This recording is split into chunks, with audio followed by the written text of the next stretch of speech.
In Tokyo in 2020, or technically 2021, one Canadian gold medal was incredibly historic. Well, a lot of them were historic, but the one historic one we're talking about today broke a drought of nearly 30 years when it came to one event. It also broke another drought of 25 years for a gold medal in the sport of rowing for women at the Olympics, as well as a 13-year drought for Canada in general for a gold medal at the Olympics. That, of course, was the women's eights, a fascinating event and always one of the blue ribbon events of the Olympic Games. And I'm so thrilled to be able to chat to our next guest on the show today, a member of that team. And I am so thrilled to learn more about her career and the great sport of eights rowing, because I believe this is the first athlete we've had on this show to compete in eights in rowing. So there's a lot to learn here today. It's a pleasure to welcome to the show today, direct from beautiful Vancouver Island, Sydney Payne. Sydney, welcome to Off the Podium. It's a pleasure to have you on the show today. Hello, and thank you so much for having me. It's going to be really exciting to think back to just over a year ago and everything that happened on the journey up to it. So It's I can't wait. I can imagine it's insane to think that it's been that amount of time, because I sort of saw on your Instagram recently at the time of recording this that you've obviously shared the photo of the gold medal win and saying this was a year ago today, which, I mean, considering the lead up and the extra year and your journey to this point, the fact that you can just sit here now and go, oh, that was in the past. I'm an Olympic gold medalist. This is just flown by. And also with COVID and just then everyone having their own lives, that was the first time we didn't get everyone, but most of the women that went to the Olympics for rowing, we had them all together that weekend. And it was the first time we all got to celebrate together our success of going, and then the women's eight success over there and the pair success. So it only took a year for us to get together. Just a year. What's a year, right? Yeah, sadly, nothing happened right after. But Wow. yeah, it feels like time has flown by. Yeah, it's crazy to think that, because, I mean, gosh, I remember when they announced that they were delaying the Olympics. And, I mean, for an Olympic nerd like myself, Sydney, it's like, oh, no, what am I going to do? I can't imagine what that's like then for an athlete who's obviously prepping, because as most people know, Canada were the first country to say, yeah, no, we're not going. And of course, as we've spoken to a bunch of our Canadian guests on this show, it comes down to that fact of, at that point, you don't even then think, wow, I might not be going at all while the rest of the world is having an Olympics. We could be just sitting at home watching this on TV. So you were kind of glad that it got delayed, obviously, eventually. Yeah, yes, we had an emotional roller coaster of a couple days, but our whole actual month of March in 2020 was quite interesting, because we started the month with selection to create World Cup teams, and then we found out the World Cup wasn't happening. So then we continued our selection on to go straight into the Olympic boats. And so you have your ups and downs of the emotional stress of selections. And then Canada pulled out of the Olympics, and then COVID started to really become a massive thing in Canada as well. So we had that on top of us, like figuring out, we're now wearing masks, we're now doing this, we're now doing that, our lives are changing. And then Canada pulled out of the Olympics, and then we were all like, oh, great. What do we do now?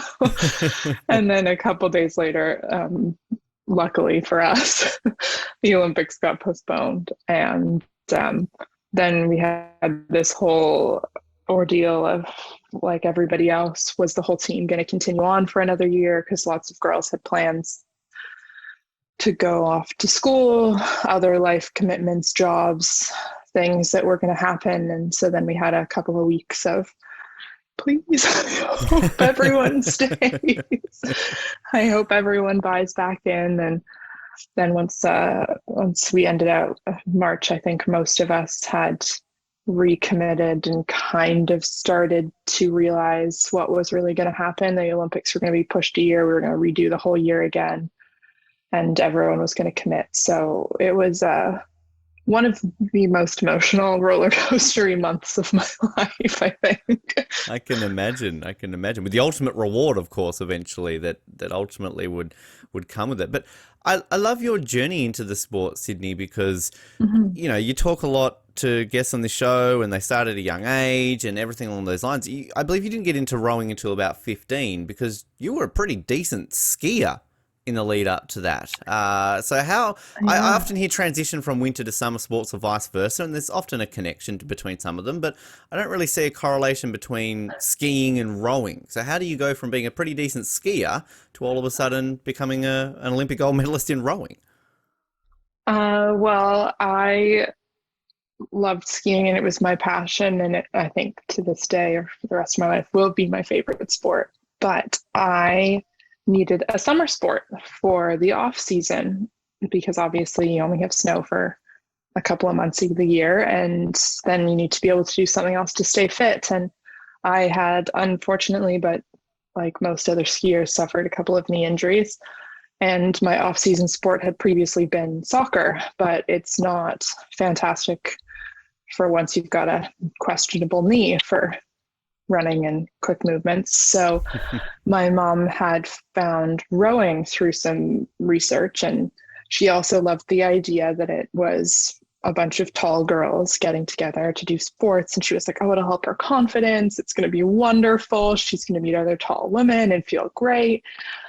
And when she first floated the idea, I was like, yeah, no, I don't want to do that. That seems boring. I want to try something else. And so then my neighbor had found this flyer for a learn to row at our local grocery store.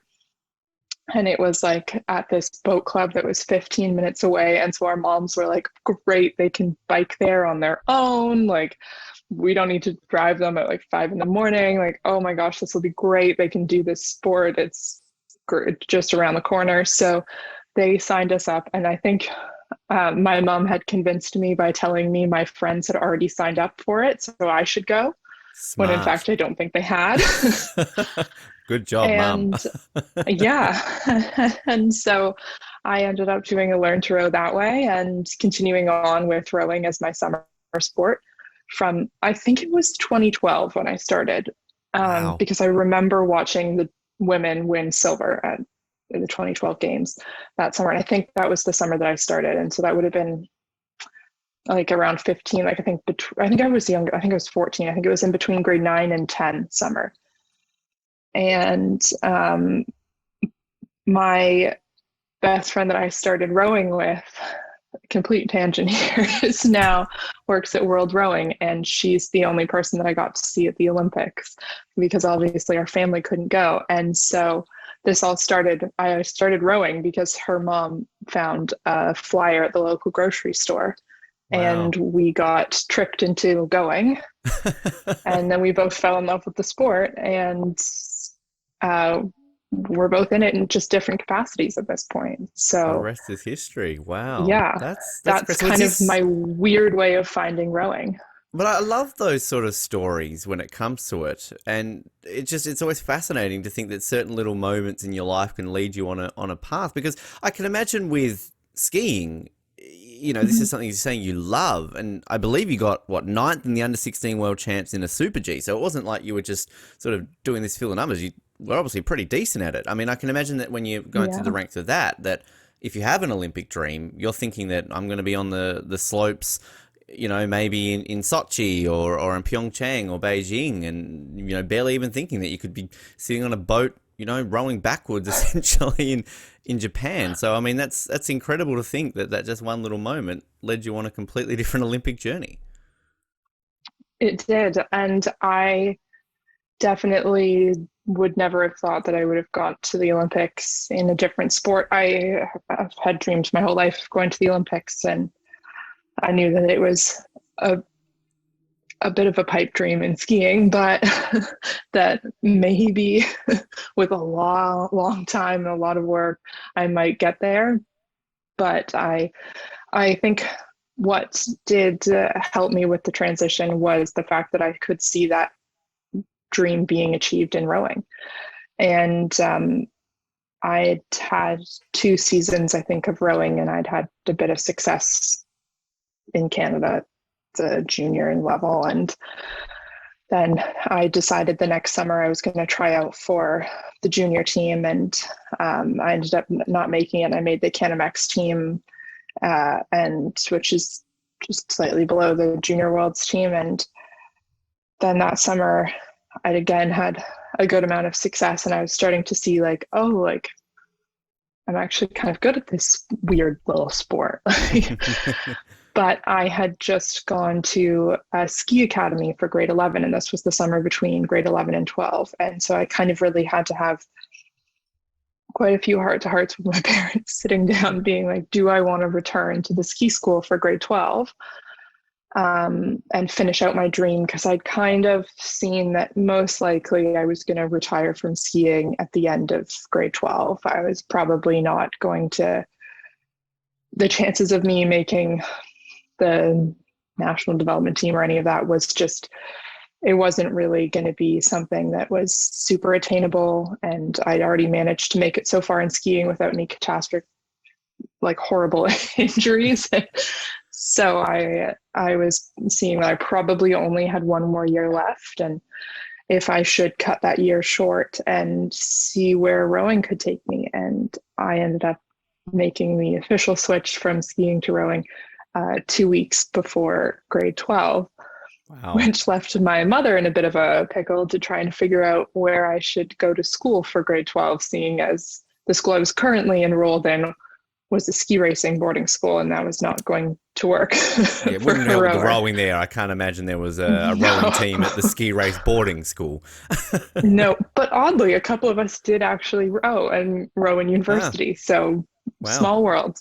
But I did end up going to a different school. I ended up at a boarding school on the West Coast at Brentwood that had, because we realized if I really wanted to row year round, living in Toronto with winters was not going to be the best place for me to give it a shot. So I've a lot of family on the island. So I made the trek out here for grade 12 and got to row year round at Brentwood. And I haven't turned back from rowing since grade 12. So I was going to mention, because were you born in Victoria and then moved out to Toronto, or were you born in Toronto and then moved out to sort of the island?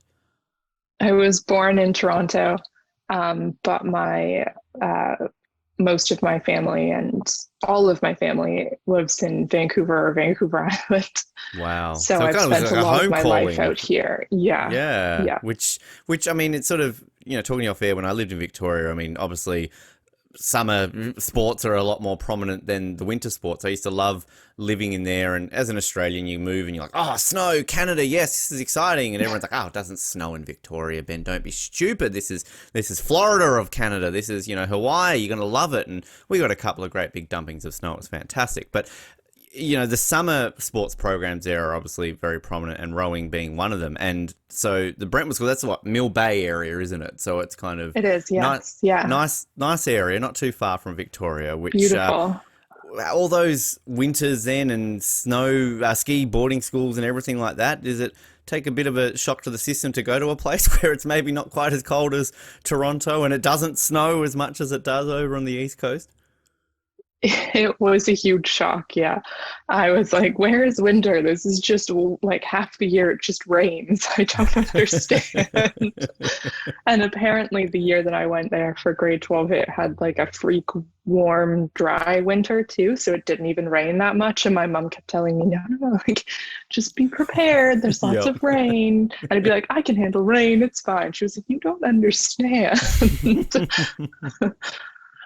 Which it's also, the thing I find interesting too, is obviously there's a town not far, well, I guess, I don't know how you classify town, city, whatever, Sydney, near Victoria, which I know when I lived there and I was working for a local news website, that you would never want to accidentally spell it with a Y, aka your name, or aka Sydney in Australia, because you got some very angry people who are like, that's not how you spell Sydney, this is incorrect, this is all this kind of stuff. So I don't know if you did the obligatory go to Sydney, get the photo taken, and then be like, oh, but they spelled it wrong, because as an Australian I had to try and do that way. I have not, but I have embraced that most people out here spell my name with an I. And it's just how it is. Yes.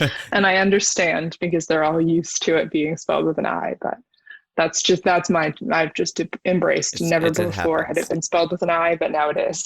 Yeah, I guarantee you, if you come to Australia, it would never happen. We would see that I with an love that. eye, and like, what the heck is going on there? You're spelling it wrong. I don't get this, but hey, different places. That's how it generally works. Is there any transition in terms of training, your gym work, or anything to go from skiing to rowing? Is there anything that kind of helped from your skiing background to transition into a career in rowing instead? Definitely. I had quite strong legs from That's skiing, but I definitely had to work on some of my cardio. Luckily, I wasn't terribly out of shape, but I was not as used to the long, steady state rows that I was soon going to get into. That was not so much my training, but to this day, still, if you give me some short bursts, if you give me some 1 minute pieces, those are my favorite. And that's about 1 minute to 90 seconds is kind of what we did in skiing because our in Ontario, the hills were short. But I can, oh, that's just all my favorite repeats. And the steady state I've gotten better at, still not my favorite thing, but something you've got to learn to love and appreciate. So I think that would be my biggest thing. And also working on getting a little bit more of a core and upper body strength because in skiing, legs and core are super strong, but I didn't really have so much of the ability to transition the power that I got from my legs in the rowing stroke all the way through the stroke and into the oar. So it was a bit of a process, but Because it's you also know. a case of upper body, obviously in rowing, quite important, but then in skiing, it's a case of it's important on certain levels, but of course, it's more about that, I guess, lean aerodynamicness of skiing where you don't want to be probably too bulky, in the upper body, whereas it's going to help you a little bit in the rowing when you're stroking and everything along those lines. You need that strength. So, was that sort of rather than always concentrating on leg day that you would do, I guess, in skiing? Are you then having to kind of go, okay, well, maybe I can do leg day every couple of days now, and let's work on the top half this time around rather than always the lower half? I did a little bit in grade 12. I did not have to focus so much on my leg days, and I worked a little bit more on getting some upper body strength. So that was important to add in to kind of balance out my body. But I definitely was always able to bring the power in my legs. I'm always fascinated with our rowers on the show, the journey into each of the different, boats, whether you're going to focus on, singles, doubles, quads, or ultimately eights. When you were sort of getting into it more seriously, you're moving to Brentwood, you're doing that. Is it a case of you just trial and error? Does a coach sort of look at you, how you're going and go, you're going to be perfectly suited for an eight, you're going to be better in a quad? I mean, how does that work? How do you ultimately specialize in the eight boat? Um, I think that's very individual, and I think some people over time find that they move big boats like eights better than pairs. For myself, I spent most of my my years in high school rowing small boats, mainly a double and a pair. And so just with the two people. And I think that helped a lot with working on your technique because you can't get away with as much in a smaller boat sometimes. And you have to figure out how to move that thing with your partner in time. And also in a single with only a little bit of time spent in the eights and quads. And in Canada, in juniors, it's not super typical to sweep with the one oar. Most programs are sculling. Mm-hmm. I'm not 100% sure what that is, why that is. I think oftentimes just they don't have the number of athletes at junior clubs to put together an eight. So they often end up in the smaller boats, which a lot of the time end up being sculling. But I think I spent a lot of time working on those small boat skills, learning how to row.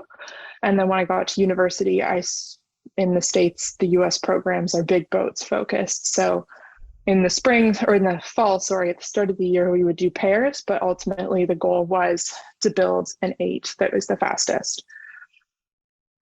And so I think I learned a lot of big boat skills through my 4 years at university at Cal. And then when I got to the national team, um, I've raced the pair, the 4, and the 8 internationally. So I've one of the few people that on the team that have actually had race experience lining up in all of them. And they're all very different. And I think I'm someone on the team that's very, I can sit in any seat in any boat and try and make it work to a certain extent. Obviously, I can't cox the boat, and I wouldn't say I'm the best bow seat, but I'm working on it, and it's an adventure, and it's something that I just this summer started to try and undertake a little bit more. But I think for most of us, we spend so much of our time not training in the 8 just because it's not a great training boat, because you rarely get a side by side with another boat to push your speed, to push your training.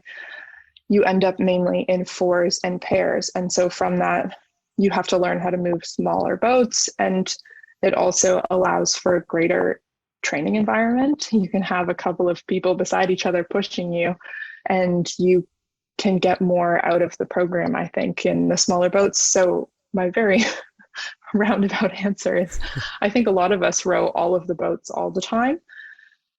And when it comes down to selection, there might be a few people on the team that you'll see move pairs a lot better. And then as they transition up into the bigger boats, they kind of fall lower in the ranking. And there's a few people that reversely don't move pairs better and kind of move higher in the ranking as we move through selection. But I think most of us are pretty even across the 3 boats, or at least in my experience on the team.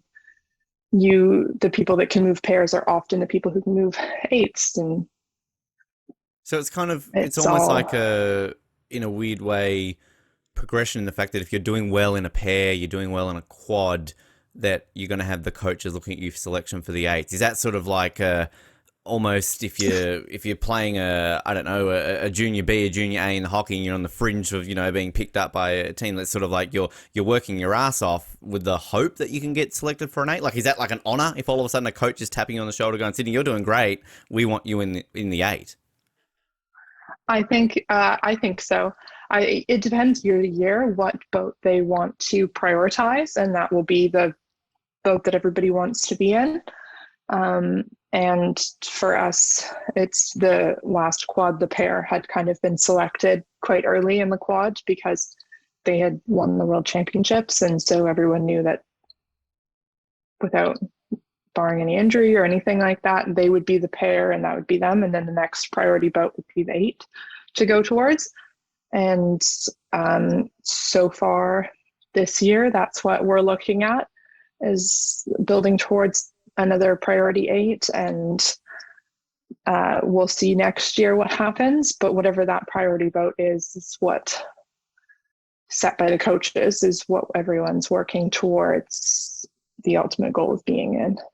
Which I can imagine it's such a, I mean, you're in a single versus an 8, and just watching it, being a spectator and just seeing the craziness that you just see, the intensity, everything that goes into an 8's race. But do you remember the first time you go in an 8's boat, and just how do you even, the first time, like, how do you work that through that? Because I can imagine, by your 1,000th race, you're used to this, but your first time in an 8's boat, I can't imagine that that's just a simple case of, this is the same as every other boat I've been in. I have to say, I think every time I get to a 8 start line, when I'm racing the 8s and all 6 8s are lined up across each other and all the coxswains are there and the light goes green and we're all going, I think every time I get a little blown away by how loud and how much is happening at the start and how crazy it is. And I know certainly no other boat class is like that, with that much happening and that much noise, going from that dead silence to just mayhem looks and sounds like. So I think there's nothing like it in any other Olympic sport, is there? Like, I mean, bobsled, you got 4 crazy. people in there, canoeing, everything's like a 4, you know what I mean? Like, even your team sports, be it soccer, basketball, volleyball, you're not in a tight, confined space. So it's like, it's such a unique sport. I can't think of any other sport even outside of the Olympics, where you've got 8 people in a straight line in just one little area, all having to work together. I mean, it's just such an Going insane for it. thing to think about, is it? Yeah. Yeah, it blows me away every time. I always forget how crazy it is, the eerie dead silence of sitting up there and waiting for them to say go, and from the attention to the go is often quite a long time. Sometimes it's like 10 seconds and you're just sitting there like, okay, okay, waiting for them to say go, and then madness happens. Done. Which, and also the positioning in the boat. How does that Mhm. get chosen? So, I mean, obviously, you mentioning, positions like the cox and the bow, but like in terms of if you're the third woman in line, or the seventh woman, like how does that come for? Is it a matter of putting your strongest people at the front, the back, and sort of spreading it out? I mean, how does all that get chosen? In my experience on the national team, it's been very different every time I've been in an eight. Um, I've been in the weird position of this World Championships. I think might be the first time that I've repeated a seat. I have every time I've raced in an eight, I've sat in a different seat Wow. overseas. But it just comes down to the individuals that you have in the boat and who is going to set the stroke pair. Is usually the people that, so they're 7 and 8, the last two that cross the finish line up with the facing the coxswain. And they're the ones that are usually going to set the most consistent rhythm that's going to get the most out of the crew. And then you have your engine room, see your 6 through 3, and they're the people that are going to drive that rhythm. They're the strong, usually, and stereotypically, the strongest people are just going to drive the rhythm the hardest. And so they'll sit there. And then in bow, you usually have people that are maybe a little bit more technically skilled. So they, because the load is the lightest up in bow, so they've got to be able to be right on time to be able to pick up the boat. And sometimes that's how the boat ends up working out. But every time we just keep moving people around for a week or two, just trying to see how the bodies move together and who's going to move the best with the other person in seats. And we're just trying to get the most body timing to get who's going to be the best when those people sit there. So I found that we just play around, try everything possible for a little while till it comes out. And usually you'll have a couple of rows where you'll just be like, wow, this there's something happening here. This rhythm just feels effortless and easy. So And that's essentially, you're basically trying to explain there that it's not just a bunch of women who line up on the dock that day and go, shotgun, I'm at front, shotgun, I'm third. Like there is essentially strategy to where you're being positioned in the boat. there is. And a lot of people will think the strategy is kind of the stereotypical, like the best rowers are in 6 and 7, then you've got your strong rowers in the middle, and you're some technical, maybe not the strongest rowers in bow, is what I've learned through my years. And what I've experienced on the national team is that's not always true. That it's a real like shuffle of people to get the right rhythm together. Yeah, which also I can imagine you're talking about that loudness that you get in a race, but Mhm. how is it when you're out there in the water and obviously you're all stroking together, you're all kind of in that rhythm, but is there communication? So like, can you all of a sudden be like, hey, like you need to do this, and you look like somebody behind you's tapping, well, not tapping on the shoulder. That's probably a bad idea in the middle of a rowing race, but the levels of communication that all of a sudden you've got to go, because obviously there are certain points in a race where it's like, okay, let's stroke faster, let's maintain this consistency. But how much are you talking out there, and how much does that sort of help you through a race? Well, in the eights, we're lucky because we have a coxswain. And so they have a little microphone, and then we have speakers, I think, every other seat down the boat.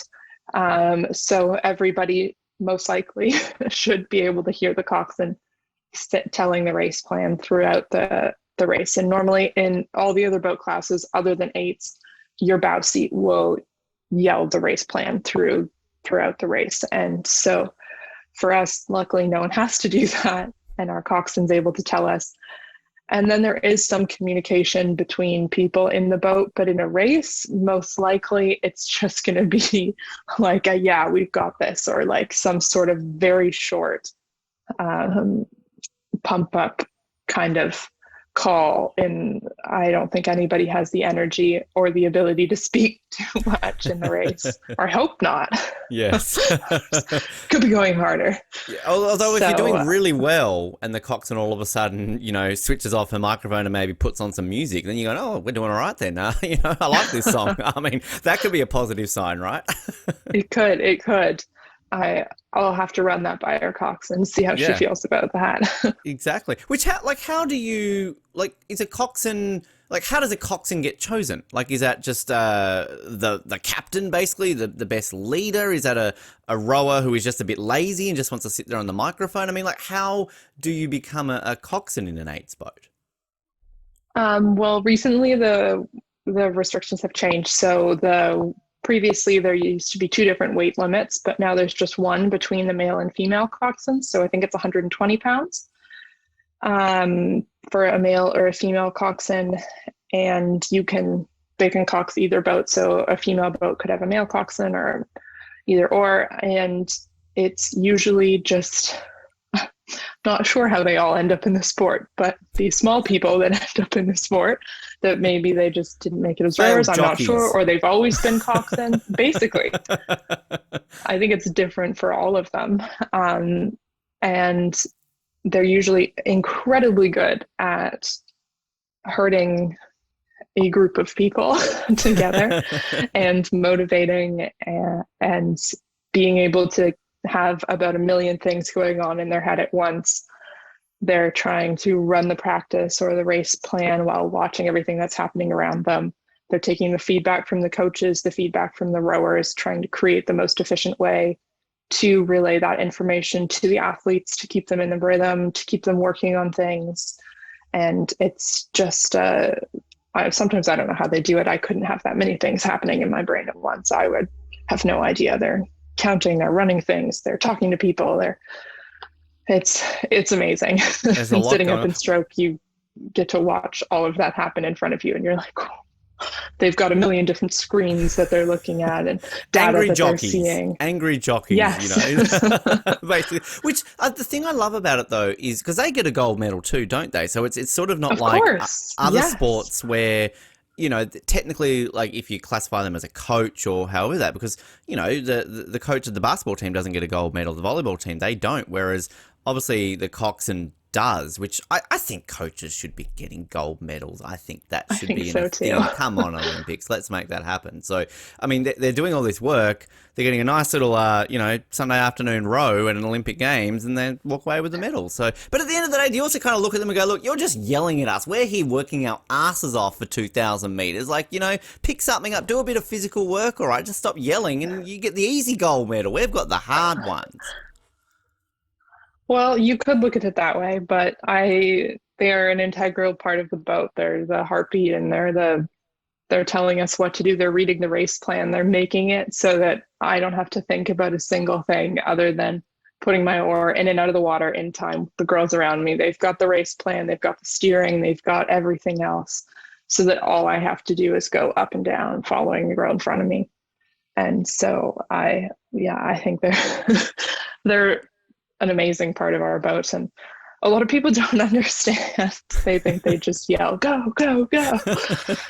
They get the easiest job in the world. If you ever get the chance to listen to some world-class coxswains race plans, you'll understand how important and pivotal they are to the races and how they make the boat. I love hearing the stories, especially if the race isn't going pivotal or going to plan. I can imagine. They're phenomenal to be able to regroup and rethink and reset the race. It's almost like that timeout in basketball or something like that, where it's changing. Which, I love hearing the stories. For example, whenever we speak to, say, an aerial skier, and you hear the coach standing at the top of the hill screaming at them in the middle of the air, and you think, well, how does that help? You're halfway through it, but they talk about how much it does help. So it's incredible to kind of hear that mindset you're in during a race. That somebody yelling at you is obviously, very instrumental in helping you get through that. You mentioned going to college in the US at the University of California. Did quite all right there. I mean, how instrumental was that in helping you sort of progress through there? Because, as you said, the US, very big boat concentrated, so I can imagine that helped a lot. And is that a common path for a lot of Canadian athletes who will head down south into the US to try and get that sort of experience in the sport? I think it is becoming more of a common thing to happen. For in the last probably 10 years, a lot more athletes have been going down and taking advantage of the NCAA scholarships that are available. And it was fantastic. For me, I got a full ride for 4 years to the States. I got to train with some phenomenal rowers from the US, from Germany, from Australia, from like GB. They were all there, some of the top UT3s at the time. And I got to train with them every day for 4 years to push me further. And I think the training there that I got was incredibly beneficial, and it helped me come back to Canada, make the U23 teams in the summers, race overseas against my teammates at Cal, and then come back, be roommates with them and train again. So one of my freshman year roommate and I actually met at Junior Worlds just before we both went to Cal. We were staying at the same hotel, and we realized that we were going to be roommates while we were there. We got the email. We were like, oh, this is so cool. We ended up being roommates for a couple of years in college and racing each other every summer. Wow. Overseas. And she was American and I was Canadian. So we would line up against each other every summer, race. And then 2 weeks later, we would be training together in a pair at Cal, or we would be in boats side by side there. And so it was a pretty amazing time and a very special group of people that I got to go to school with, because we had that experience of so many of us being some of the top athletes from our countries at the U3 level, that we got to race each other and then come back and train against each other, push each other harder, go back to our countries again and race again. And it was phenomenal. And also, while all that was happening, we were all getting a good education. Well, that's also a side positive, right? Like, you hope you get that when you go to a college, which it's crazy to think that, we'll obviously fast forward a little bit here to the Olympics. When you win the gold, the dominance that US had in that event, obviously at the last few Olympics as well. So obviously these are your teammates, they're your friends, as you said, that sort of stuff. But America didn't even medal. Let's be honest. They choked, Sydney. They choked in Tokyo. Yeah, and it's always a big thing for Canada, of course, to beat, America as well. But it must be just something there that you've gone through all that in the States, and you've gone through and you've knocked them off the perch. The sort of, as I said, haven't even medaled after such a big dominance. So thanks, California, for helping Canada beat yourself, I think. Does that make sense? That makes sense. It does. It does. It was a shock, but yeah. It's crazy to think how that works. Wasn't their day to race. When you're going you're in college and you're sort of going to the different, junior championships, progressing through the senior championships, going back to that Olympic dream, had you firmly set yourself on a goal for Tokyo, and had you sort of had a realization in that period, still fairly fresh in the sport of rowing, that this is a realistic possibility, that this is my ultimate goal and this is looking good. If I just keep doing what I'm doing, I will be in a boat in the Olympics in a few years' time? That was definitely the goal. Most of my rowing career, once it started to kind of sink in that, maybe I could make the national team, maybe I could race overseas and make the senior team. And I think, I could be wrong, have a fact check this, but I think I'm currently one of the few people on the team that has raced all levels of Rowing Canada's trajectory up to the Olympics. So I raced the Canamex juniors, U23s, seniors, and the Olympics. So I've done the whole ladder. Ticked all the boxes. I did. I ticked all the boxes. And I think when I was in and around, actually, I do know when this happened. When I was in my first year of university, I had an unfortunate accident where I broke my foot, but I didn't realize for a long time. But anyways, I had a rough year of injuries and rowing and coming on and off that. And so before our first NCAAs, my coach was like, I think you should redshirt the year. You haven't raced yet. The only things left are the two biggest races, Pac-12s and NCAAs. And if you redshirt, you can take 5 years and you can race again after. And I was like, no, in my mind, I want to graduate in 2019 because I want to go try and make the Olympics in 2020. That's my goal, as I want to graduate in 2019. So in my mind, I don't know if I ever told him that that's why I wanted to graduate in 2019, but in my mind, I put that as my goal. But my long-term realistic goal had always been 2024, because I thought, I don't know if 1 year on the senior team after graduating in 2019 was going to be enough to set me up to make a boat for 2020. Little did I know I would get 2 years and it would go pretty well.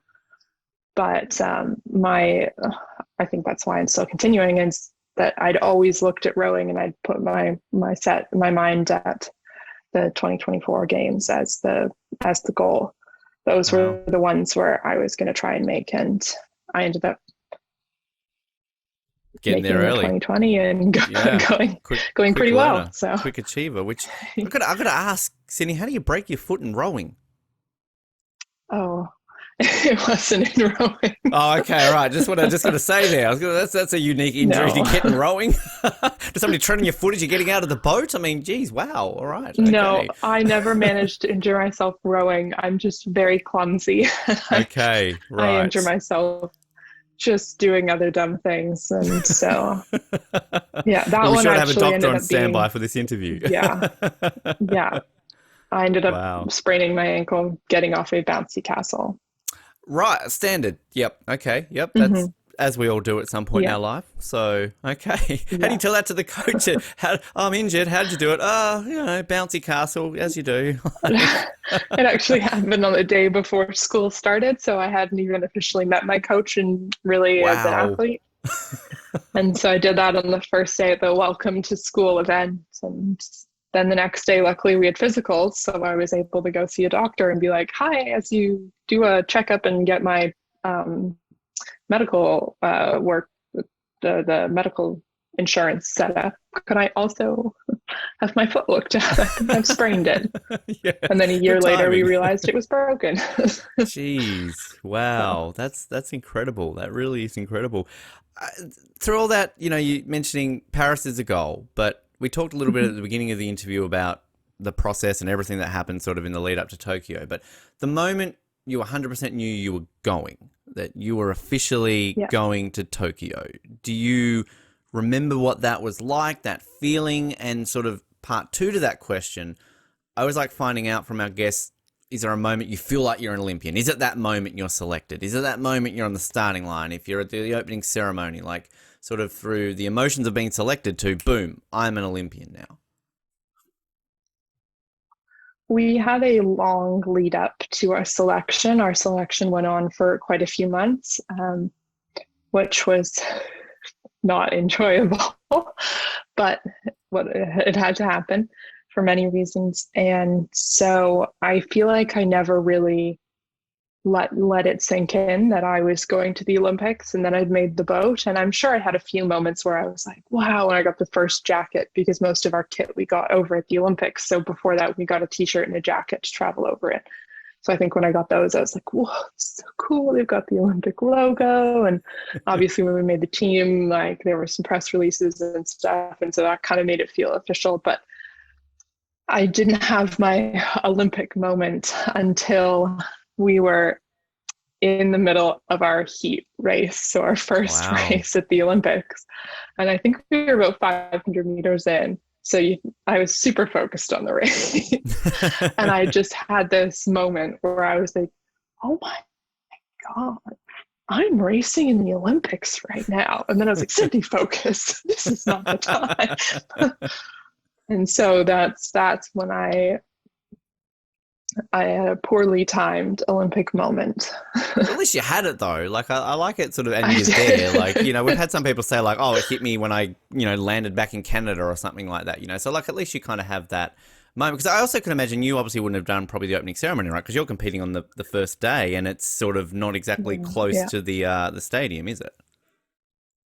Sadly, no, the rowers, or at least the Canadian rowers, always have a rule that they don't go because we are the first week of racing. So you or your roommate is probably racing tomorrow. And also, even if you're racing the next day, it's not beneficial for you to be up till midnight or something because you apparently, I don't know, apparently you can't leave once you enter, and so you're there for hours and hours. So I Yeah, don't know, it's could be a wrong, long, it's but yeah, we it's just it's don't go.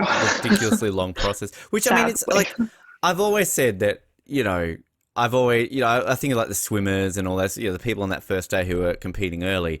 And I've always thought, like, fuck it. No, like, I don't care. Like, I can live off 2 hours sleep. Like, I mean, this is coming from a guy who sits on a computer and talks in a microphone. I'm not, sitting in a boat, working my ass off. So I always thought, like, yeah, screw it. I would do the opening ceremony no matter what. But when you hear of, the process, you're in line, you're standing there, you don't get to eat, like, and you're a professional athlete, like, all these things that you want to be at your best the next morning. So do I really want to stand around, walk around, wave at literally no crowd during those Olympics, and then kind of just, watch a couple of digital projections on a ground now, which is like. So do you still then have like a little moment? Do the rowers sort of come together that night and have the mock little opening ceremonies like a lot of the athletes do to kind of get into the occasion of it? Well, I think it was pretty cool because that night a lot of people weren't going to the opening ceremonies because in Tokyo, just people didn't really want to do that kind of stuff, get in groups, be inside, be in buses with lots of people. So I obviously have no other experience, but I think this might be a little bit different than other times. Everyone wore their opening ceremony, or not everyone, but most people from most countries wore the opening ceremonies outfits to dinner that night. And Nice. so it was fun because just walking around the village that whole night, everyone was dressed up in their outfits. Some people were in their dresses or official blazers, or it just looked so nice because most of the time everyone was just in their normal kit. And so it was so cool to see everyone's opening ceremonies outfits, and they were so different and amazing. And so we kind of got to experience a small amount of that It night. counts. And all the Canadians met outside the house like at 5 o'clock or whatever it was downstairs and took pictures together and tried to get a little bit of our moment of with COVID, just trying to get a little bit of the opening ceremonies feel Fantastic. and Yeah, to that's just great. spend some time together. Great. And it's also, we always love finding out in terms of just soaking up the experiences, in between events. Do you get involved in like the pin trading? Are you sort of, hunting down like, oh, there's that name athlete, or anything along those lines? And really just soaking up everything else outside the competing in the Olympics at an Olympic Springs? I think a lot of people did get taken up in the pin trading game. I was quite terrible at remembering to grab more pins after I gave them out. So I did not get too involved in that one just by my own lack of short-term memory. um, but we definitely tried as best with COVID restrictions and stuff to try and experience what was happening. And every night after dinner, this was our big excitement in the village. So we would go for this long walk around the village because it was finally cool enough and you weren't in the sun and wasn't too hot and you weren't inside, so you could, take a moment and wander through the village and just watching all the other athletes. A lot of the runners and boxers and other sports like that were doing warm-ups or exercises around the village. So it was cool to watch them. And we were always trying to guess like, oh, what sport do you think that person plays? And then you try and Love like look that. at their like accreditation to try and see if you were right or not. And same within the dining hall, we'd all be like, what do you think that is? What sport team do you think that is? Which I love that. I love I that say guessing we were right aspect. 50% of the time. Well, that's good. That's good because they're like, yeah, like going to the gym or something like that, watching people's workouts. Like, what are they training for? What are they doing that? And then then Yeah. probably being completely off the mark with some of it. Which I love hearing all those sort of stories. The unique thing about obviously the eights and the event, like you compete that first morning, you've got the heats. But then ultimately you've got to wait, like 4 more days for the repechage and then nearly a week for the final. So this isn't a swimmer where you've got a heat and then you're in the final that night or the next day. You've got a bit of time. And ultimately, of course, Canada don't go through automatically. You've got to go through in the repechage. So what's Mhm. that like, I guess, bouncing back the mentality of that? I mean, you go into this gung-ho, you're like, cool, we're going to these Olympics, we're going to do great, we're going to win a medal. But then you lose to New Zealand, by the way. Sorry about that, but you got your revenge in the final. And then having to back that up a few days later for a repechage, and then having to back that up again a few days later for a final. That must be a weird experience that you've got to overcome. Yeah, well, it was even weirder because we hadn't lined up against anyone in 2 years.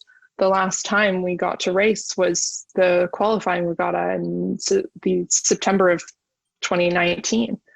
And so I think it had been almost 700 days since we'd raced against anybody other than our teammates. And so it was, the heat was a great unknown. We didn't we didn't know how we were going to perform. We didn't know anybody else's speeds. And so about a week before the Olympics, or 10 days before the Olympics started, we did we always have before you enter the event, 2K to test run everything to hopefully it goes well and boost your confidence heading in, and it's enough out that physiologically you're all right. And so we'd done that in our training venue before the Olympics, and it'd gone quite well, and we'd gone quite fast in a bit of a headwind condition. So we knew that we didn't have to do anything out of the norm.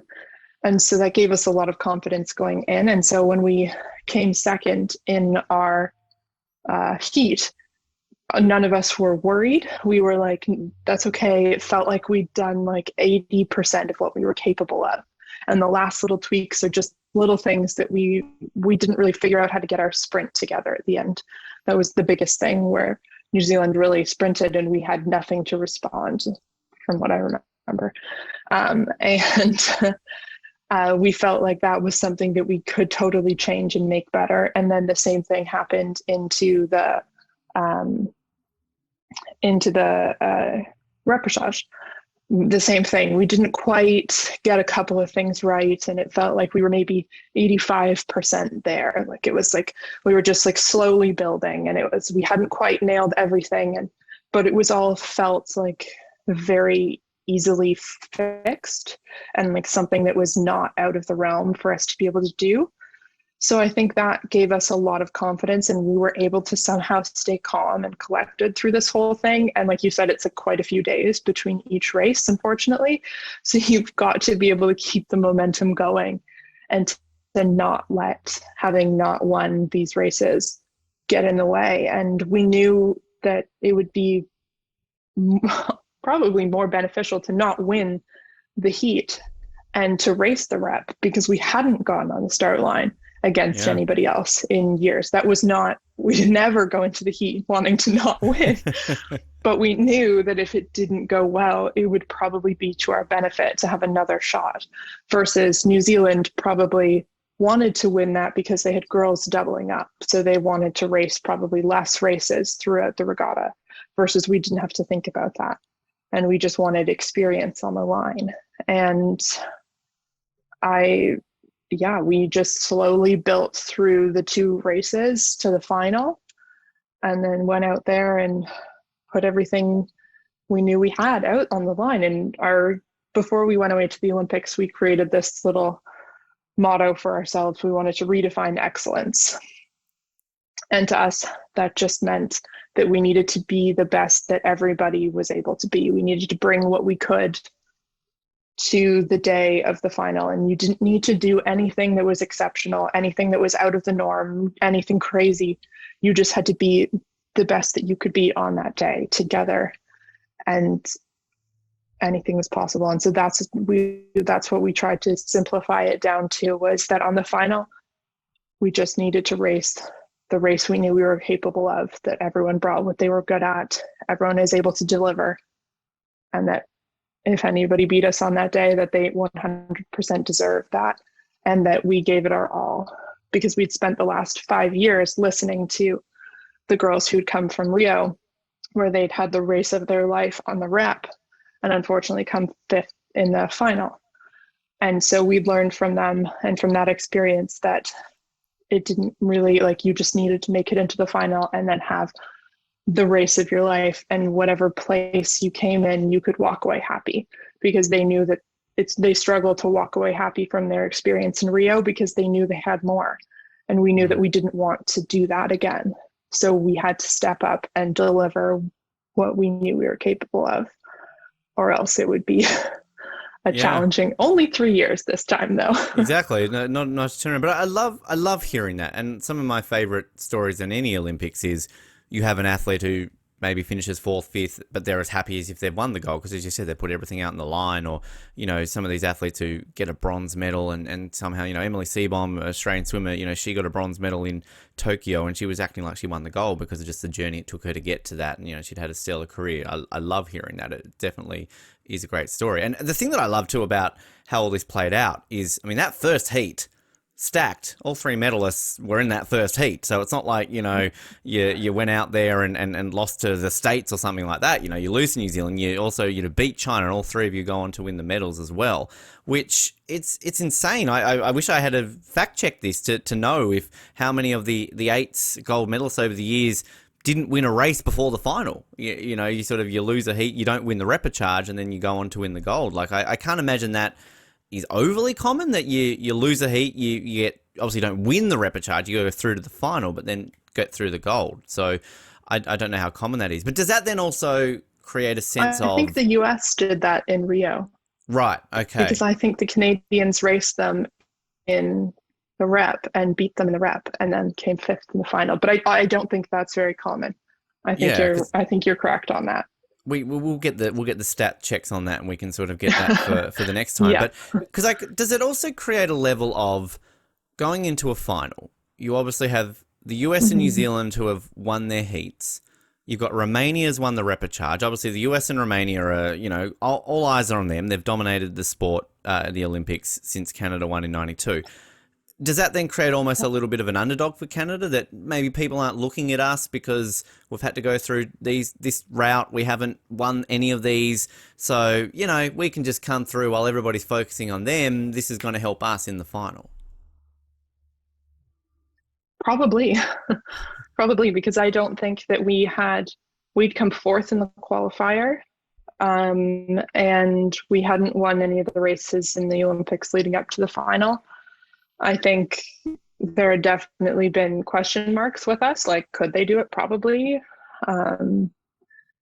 But I don't think anybody was 100% betting on us to come out and win. I think a lot of people would have put their money on New Zealand or the US. But I can't say, but I personally love racing from the underdog perspective. I think most people do. Yeah. Take some of the pressure off. You're there for fun, and it's just amazing when you do well.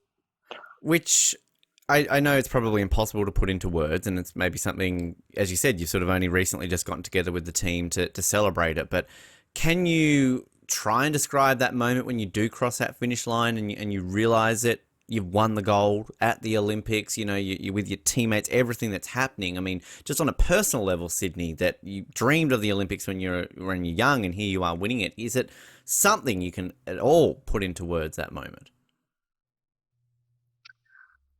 I can try. I had been asked this question actually a couple of days ago about if I'd realized we were going to win in the race. And I don't really remember much of the race, of the final. But I do remember in the last 150 meters or so, our coxswain saying something about us. We were going to win the race. And I was like, oh, sick. Yeah, let's go. Like, we're winning. Let's not screw this up. And then we crossed the finish line, and I kind of realized, I was like, oh, we didn't just win a race, we won the Olympics.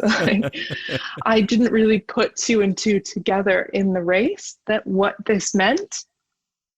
And there's a moment after we crossed the finish line when I had that realization hit, and my family FaceTimed me after and informed me that they can lip read, because apparently, I remember this part, but I swore quite a bit when I realized what had happened. And I was like, no way. Holy bleeping, bleeping, bleep. We won the Olympics. You can say it now. You're off the podium, Sydney. You can let it out. We want to hear it.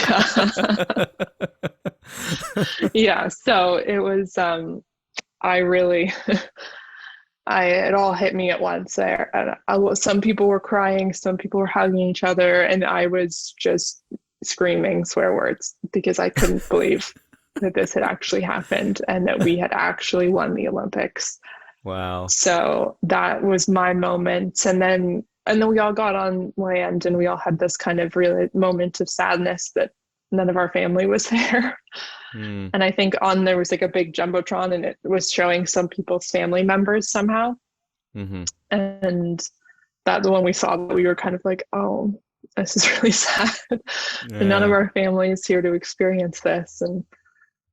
But then we quickly got wrapped up in the whole experience of quickly trying to go change, put on the world's thickest, warmest tracksuits in 40-degree weather while I didn't even know what my internal temperature was at, but it was very uncomfortable. And then Wow. go try and stand upright for a long period of time in Let's get the a heavy thing put around your preceding neck. 10 minutes of your race. Yeah. Yeah, that's crazy. I love that the first conversation you had with your family, like, Sydney, what's your language? We Yeah. saw you win that Yeah. gold. My mom was like, we can lip read. Yeah. I was like, oh, Shit. Oh, sorry. sorry, Mum. What's going on there?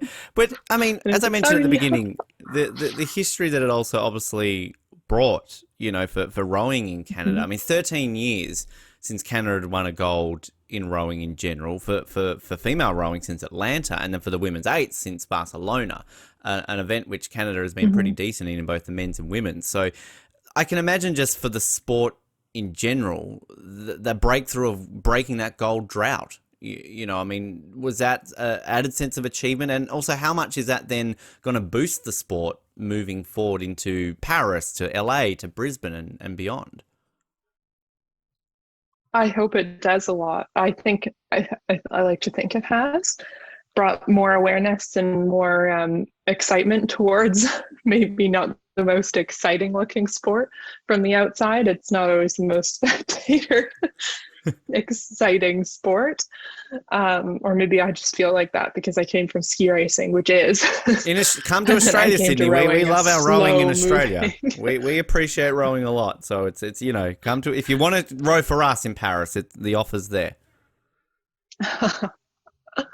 Tempting, but I think I'll stay here for a few more Yeah, years. Australia got fifth in the final. Screw But Australia. We did all right, Canada. So it's better. they beat us the other month Ah, overseas in the we're eighth. coming So back. Come a on. month There we ago. go. So that's exciting. Yep. Yep. Which, No, but I hope some of the awareness is, I hope more people know about the sport or are more interested to try it or intrigued, and I hope it stirs some excitement, and I think it has from what I've experienced, but I don't know, I'm not often with the other clubs. So yeah. I think the thing that it came from it is that, I mean, obviously Canada had such a successful Tokyo Olympics. I mean, you won more gold medals than the winter team did in 2022. Let's just put that out there. But Shocking. it's ultimately when you're winning golds in sports, which it's kind of the opposite for Australia. That when we win a gold in the Winter Olympics, all of a sudden people realize what mogul skiing is. Oh, what mogul skiing? This is amazing, and we pay attention to this. Yeah. Whereas obviously in Canada, it's kind of the opposite. It's, if it's not a winter sport, it's, oh, rowing. This is a thing. So it's that level of exposure which, a young girl could be sitting on a couch anywhere in the country and going, hey, that's achievable. I want to do that. And who knows what that would bring, which I can imagine for you as an athlete. You're living in this moment, you're celebrating it. But if you've got one young girl or a young boy coming to you and saying, I was inspired by you at the Olympics and now I'm the best rower in the world, I mean, that must be almost as good as winning an Olympic gold medal. I hope so. I really hope so. I think something that our coach did leading up to the Olympics that was quite important for us, that helped us because we weren't racing for 2 years before it. She really tried to rally some of the alumni that are in the Victoria area, because obviously a lot of them have stayed post their rowing career, and come and talk to us about their experiences. And a lot of the men that raced in 2004 and they were pegged to win and they didn't, and then they raced in 2008 and won. And then a lot of the women that raced in 2012 and got silver, and we had a bunch of those alumni around there that were still connected and still involved in the sport come and chat with us about their experiences and what it took in there to get their crews to that level, what broke their crews, what helped them stay motivated through the whole experience, and then also really just broke down the nitty-gritty experience of what it's going to be like in the village and all of these things. And I think having the community of alumni around there that was still so strong come and chat with us and try and help us through and into the Olympics was a huge important piece for us. And so I hope we're able to do that for the future generations too, because I thought that was quite important for us to have that exposure and that information from the previous Canadian rowers and their experiences and their expertise in different areas. So hopefully we can inspire someone too. I'm sure because they all inspired you us. will. Yeah, absolutely. No, definitely. I'm sure that will happen along the way. Sydney, before we get to a set of questions to wrap this up, just a couple of quick things we've always got to ask all of our medalists, particularly the gold medalists on this show. The medal, what do you do with it? And also, have you gotten free stuff out of it? Have you just worn it and gotten an upgrade on Air Canada, or gone to your local store and gone, hey, Olympic gold medalist, I'll have that for free, thanks? Like, you can be honest with us here today. I have not. A couple of my teammates did try and get an upgrade for the way home with their gold medals. And then one of them forgot it in the bathroom. Oh, wow. Because she'd been wearing it around her neck to try and get an upgrade. Then went to the bathroom before we got on the flight and left it on the counter. Shit. And luckily some woman went in after and found it. Wow. Didn't pocket it. To us. No, wow. No, thankfully. But that some of my teammates have, but I don't think I've worn it anywhere trying to get anything free.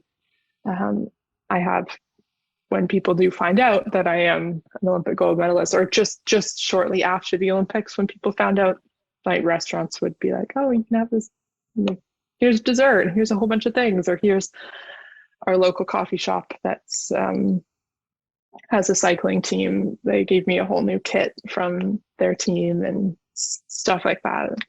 That's really more meaningful and sentimental, because it's the local coffee shop from where I grew up. To Canada. Oh yeah.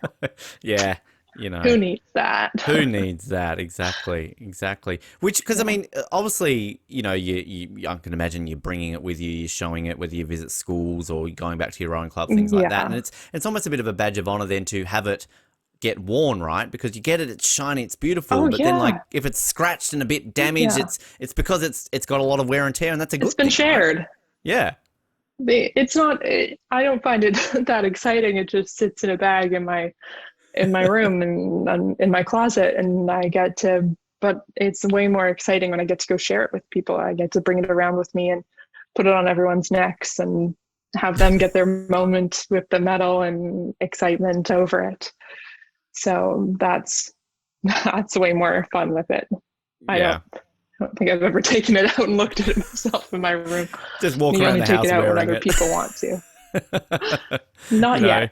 Sunday afternoon, I'm bored. I'll wear my Olympic gold medal. Let's do it that way. Which, I mean, another enticement though, Sydney, to get you to come to row for Australia. Had you won that gold for Australia, you would have been on a stamp. So there you go. You win a gold medal for Australia at the Olympics, you get to be on a stamp. So I don't know what Canada does that way. I don't think you get to be on a stamp, do you?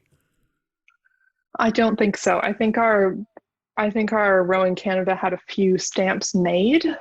To send us our some official things, but they didn't. It wasn't a nationwide stamp that was available. So sadly, we missed out on the stamps. Yeah, if you ever want that, the offer's there. I think in the UK, I know during the London Olympics, I think you got a post box, didn't you? Like a gold post box in your hometown. So I don't know if they still do that. I mean, the weird honours. That's amazing. Yeah. I mean, gosh, there are some countries where they basically get the whole country named after them, basically, if you win a gold. So, it obviously depends on where it comes from, but it's always great sort of hearing that. Sydney, as I said, we wrap up every interview with a set of kind of fun, get to know you questions. Unfortunately, I mean, you obviously probably did a media day or something for the Olympics where you're doing a lot of interviews and questionnaires. And again, we're not sure if you would have done this because Team Canada gave this questionnaire to athletes ahead of Rio and Pyeongchang. And at least if they gave this questionnaire to you before Tokyo, they never published it on their website. So we don't know if this was a thing that ultimately you would have done. It's a get to know you style questionnaire, which also, if you want homework, you don't have to, but there's a drawing element. So, for example, here, there's draw a picture of yourself, draw a picture of a Canadian animal. What's the coolest Olympic medal look like? If you do, you feel obligated to send it in to us. We'll put it on our social media. Otherwise, it's fine. I know which one the coolest Olympic medal is to me. Is that It yours? was the Vancouver 2010 one. Oh, the Vancouver one, right? Of course, yes. Mine is cool, but I loved those ones. They were beautiful. Yeah, they were amazing. Yeah, I agree. And then the fact that that they all basically formed a jigsaw puzzle as well, right? That you could connect them all together and they formed one big image, which clever, very clever. So we'll see how they top that. You get the Olympics in 2030 again. How are they going to top the 2010 Most medals? likely, yeah. Yeah. I don't know how they're going to top that. No.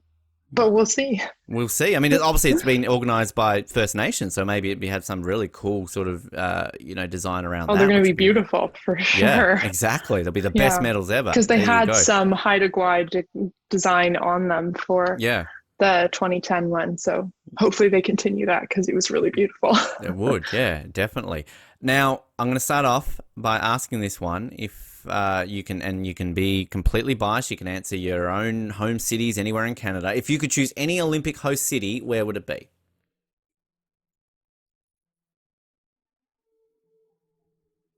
I like Vancouver. Yep. It's a good one. It could handle a summer Olympics, I can't think of Vancouver? Oh, for sure. They could do either. Yeah. Summer or winter. I think it's boring because it's already been done and it's probably going to happen again. But it's just, it's a beautiful city in Canada, and you've got the mountains, you've got the ocean, you've got places, they've got stadiums and big city, and it's ready. I mean, just like Beijing. Beijing hosted the summer and winter, so you could, tick that off with Vancouver. So you'd have the rowing over on Vancouver Island, you could have some Olympic events over there. So for sure, works. Spread it out. I think that's their plan for 2030 is to spread it out across the province. Yeah. I like it when they kind of do that a lot. With the next Commonwealth Games back in Australia, and they're sort of the state of Victoria is sort of doing it. So they're spreading that right across the state. So, yeah, sort of how they do that a lot more with the Olympics now and sort of spread it all out. The weirdest instruction a coach ever gave you was?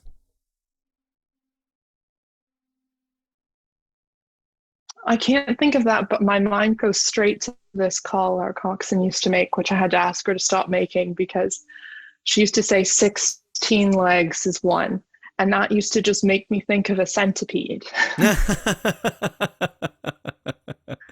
Wow. So her point was everyone was driving their legs as one, but it just, every time she said that, I would just think of a centipede. And I was like, can we, everyone loved it, but I was like, I can't, we need to change this call. Something.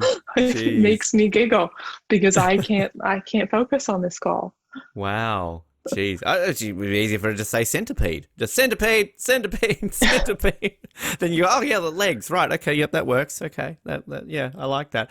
You kind of answered this before in a way, sort of. Your favorite workout is?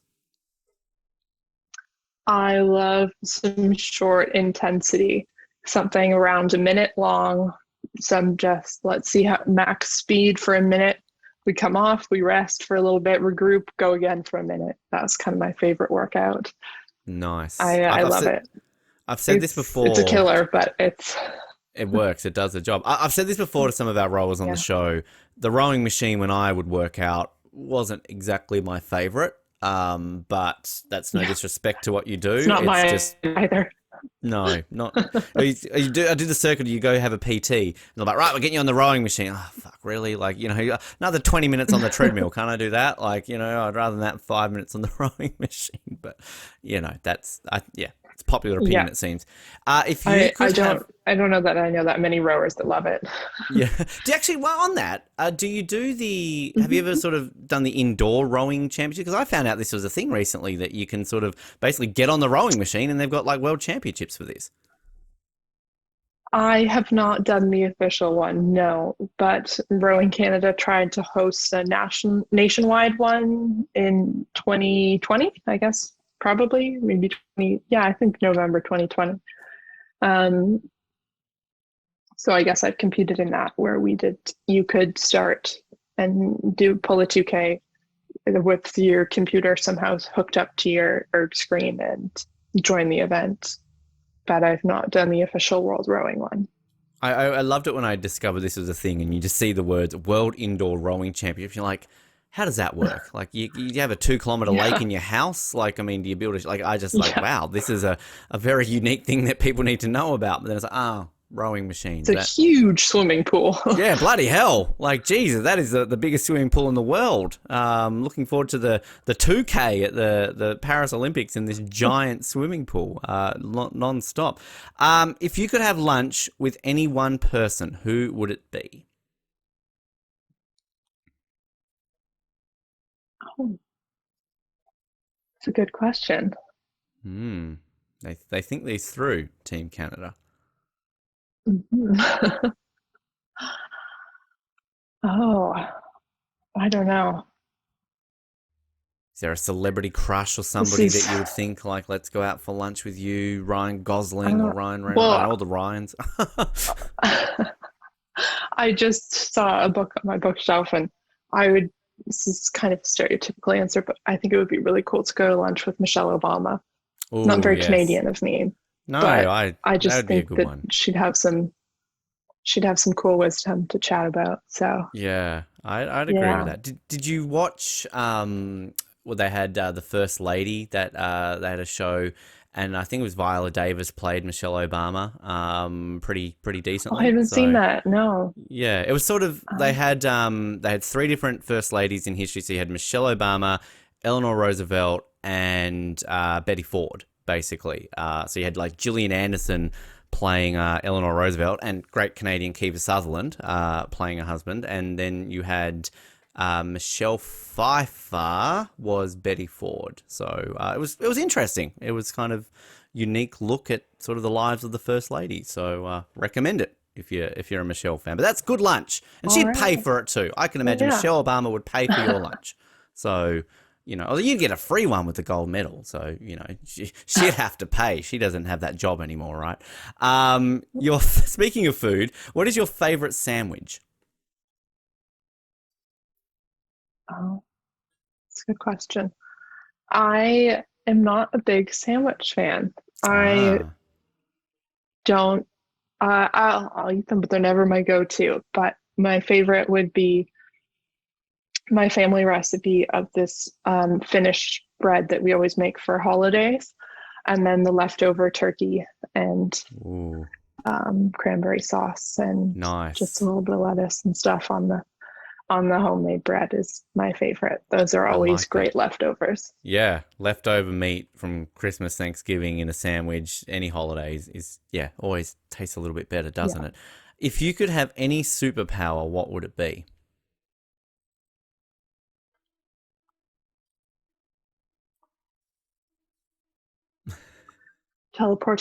Would be really lovely Yeah, it would help. to be able to be somewhere instantly. Yep, That would be yep. really lovely in my life right now. Then I wouldn't have to, I'd be at the lake. I'd be like, oh, I'm tired. I'm ready for bed. Okay, we're home. Boom, We're showered. We're ready. straight in the Nap bed. time. Or, Yep. oh, I don't have to sit in a plane for 12 hours. All right, I'm over in Europe now. Easy. Or if you're just bored, it's like, Saturday, got nothing to do. I'm going to France. You Oh, just yeah. dinner in France, spend the night in South Africa. Like you're bouncing around the world wherever you want to That go. would be So really wonderful. yeah. Or also I the think easiest because one. we've got, oh, yeah. Yeah, I was gonna say the Olympics start finish line like that. Oh, gold medal in a world record time That's of point been, five of a second. There you go. Wow, Canada wins.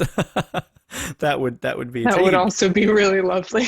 Yeah, get into 100-meter sprinting. Yep. You'd break the sound barrier basically. Things like that. 20-time gold medalist at Paris, Sydney Payne, in all these different events just by All the teleportation. different sports. Yeah, exactly. Yeah, tick them all off. Every single sport. The first Olympian to win a gold medal in every sport at the same Olympics. It's somebody's got to do it one day, right? You can be the Yep. first. The Sounds great. the best candy in the world is. Mm. I think these um, little sour keys, is what we call them. They're just little Okay, sour candies. They're my beautiful. favorite. Okay, that They're works. my favorite. Always sour ones are always a popular choice. As a Mhm. kid, your favorite sports team was? I didn't watch a lot of sports, so I'd probably say the Canadian national ski team That works. as a That's a kid team. growing up. Yep, yep. Yeah. That's counts. I was going to say Toronto Or just didn't get. Lindsey Vonn Oh, Lindsey Vonn, yes. as a little Not the most kid. Canadian I choice, loved but still, watching she's a Lindsey Vonn. legend. No. So Hmm. it counts. I know I'm picking American I things. know. It's not very Gosh. Canadian of me. Oh, see, we have to edit all this out, Sydney, so you just don't get people thinking you have a sort of a reputation here all of a sudden. So, your favorite sports movie is?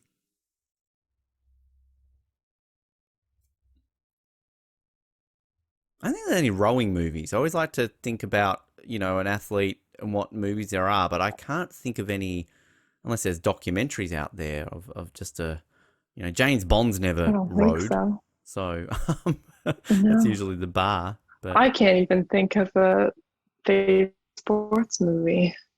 I can't even think of sports movies. that's I Make mean. me a bad athlete. Bend Oh, Bend It Like Beckham as a kid was It my Like favorite, Beckham. I guess, Yes, sports movie, it's a great movie. soccer movie. Yeah, it's been a while since that was huge back in the day when that came out, and I think kind of obviously with the success of the Canadian women's soccer team, it maybe gets a bit more prevalent Yeah. out there. So yeah, bring back Bend It Like Beckham, great movie. If you could live anywhere in the world, where would it be?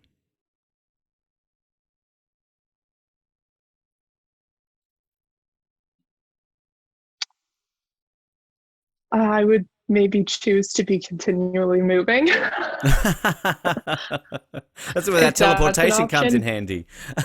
But yes, I recently, or 2 summers ago, when we were training in Amsterdam, I just really loved it there. Lots of tall people there as well. And I enjoyed the city, and hopefully I can get back and explore more. But of the places I've been, I definitely love to go there. But I'm a city girl. I love a big city. I love the big energy there. So I would probably pick a large city somewhere.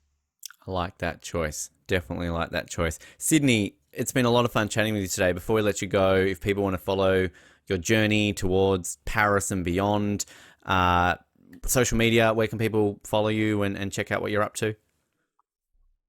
Instagram is the best at Sydney R Payne, I think is my handle. And yeah, I think I'm trying to get better at updating along the journey, but we'll see. We got 2 more years to try and figure it out. So Indeed. yeah, Well, we're going to be keeping an eye on it so closely because obviously it's only 2 years. It's insane to think that sort of that little closeness that it is compared to what you're used to. But this has been a lot of fun learning about this, about eights in particular. I've learnt so much about that part of rowing as well, and everything else in your incredible career, and it's going to continue to be more incredible. Sydney, we'll get you back on after Paris with that second gold medal around your neck. Maybe we can compare the two. What's better looking, a Paris gold medal or a Tokyo gold medal? I like that idea.